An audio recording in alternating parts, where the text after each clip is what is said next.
Welcome back, everybody. Today, I'm going to teach you how to enable or disable the debug bar in Elementor.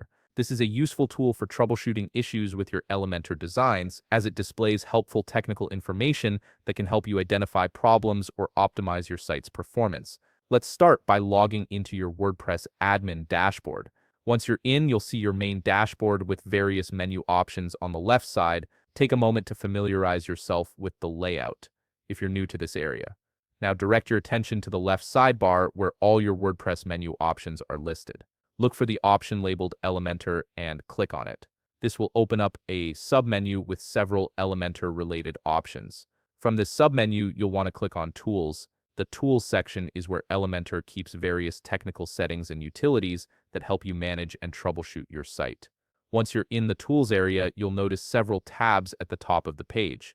Click on the General tab to access the basic tool settings. This is where you'll find options that affect how Elementor functions on your site. In the General tab, scroll down until you locate the Debug bar option. This setting controls whether the debug information appears on your site while you're working with Elementor. The debug bar is particularly helpful when you're trying to identify what might be causing issues with your designs, or if you want to see technical details about how your page is performing.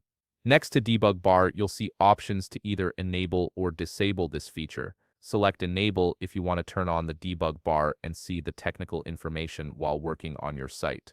Choose Disable if you want to turn it off, which is typically recommended once you've finished troubleshooting, as keeping it enabled can display unnecessary information to other users.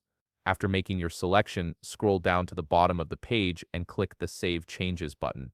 This will apply your setting and update your Elementor configuration. Give it a moment to process and save your changes properly. And there you have it. You've successfully configured the debug bar setting in Elementor. If you found this video helpful, please leave a like, subscribe, and see you in the next video.